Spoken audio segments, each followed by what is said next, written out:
We'll now look at John 4, verses 43 to about 54. This is the story of the healing of the official son. A couple of things here. First of all, you'll notice that in verse 44, there appears to look like an editorial comment that probably is influenced by a proverb that Jesus has once used. We see this being used in Matthew, Mark, and Luke's Gospel, where Jesus is being rejected in his own hometown of Nazareth. Now, Jesus is not in Nazareth in John's account. He is in Cana, and he recognizes that, or at least the author recognizes that Jesus has one time testified that a prophet has no honor in his own country. So that is probably going to be suggesting here that the author recognizes that Jesus is both rejected not only in Nazareth, as the Synoptic Gospel would indicate, but more broadly, he will even be rejected in Galilee, because we'll see how the Galileans really do respond to Jesus, as well as he is being rejected by Judea, which we have just kind of seen as well earlier on, that the Jewish leaders are going to be rejecting Jesus. So Jesus is not going to be received amongst his own. The author depicts the Galileans not as believers, but those who are impressed by all the things that Jesus did in Jerusalem. Now, it's not quite clear what the author means by all the things. Did he mean the temple cleansing, since that was moved up earlier into chapter 2? Are there miracles that Jesus performed that are just simply not recorded by John? So it's not clear what it is that they have seen, but the Galileans welcome Jesus because of the things that they saw that he did. It's not because they really believe or have understanding about who Jesus is. Big question about this story of the healing of the official son is some have wondered if it's John's kind of version of the healing of the centurion servant, because there's a lot of parallels between this story and that one. And this official may have been a royal official of soldiers who served the Herods, previously Herod the Great, and now Herod Antipas for Galilee.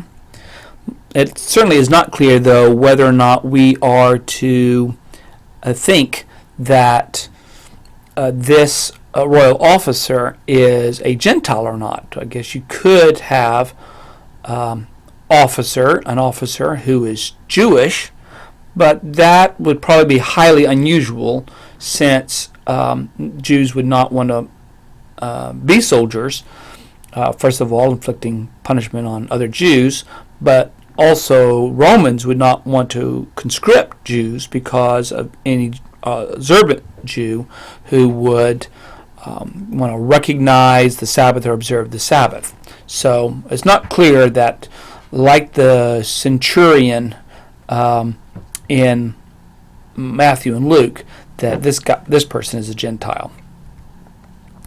Jesus has returned to Cana, where he performed his first miracle, and in several ways this miracle, this second miracle in Galilee, now is going to have some parallels to that one. In particular, we see someone making a request of Jesus, and then Jesus kind of responding negatively to that request. Think about, Mary's request that Jesus, do something because the wine is out, and he makes kind of a negative response. What does that have to do with me? But she prevails, and so too we see that this official prevails upon Jesus. He begs him to heal his son. And so even after Jesus seems to be saying something kind of negative, you won't believe unless you see signs and wonders.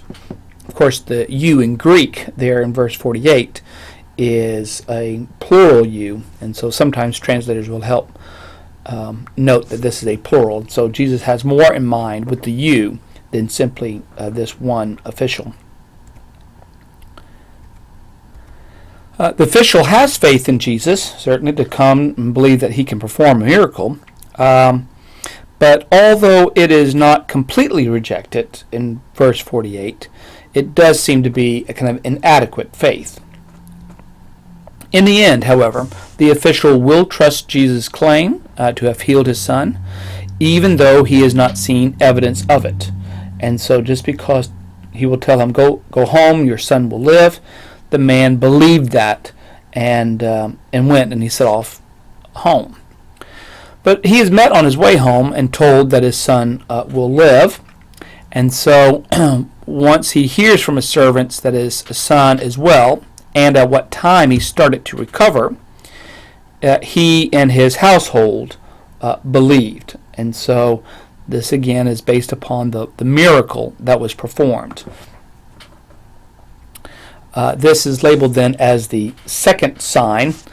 But it's curious that it's not quite clear what is meant with the addition, when he returned from Judea to Galilee. Does it mean the second sign in Galilee, or simply that this was the second sign which occurred after Jesus returned to Galilee?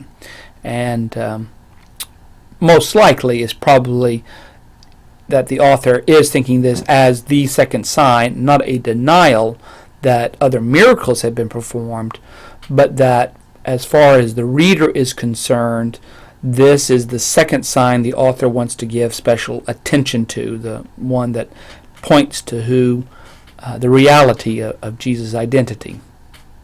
And so that will give us a brief little cover of the story of the healing of the official's son.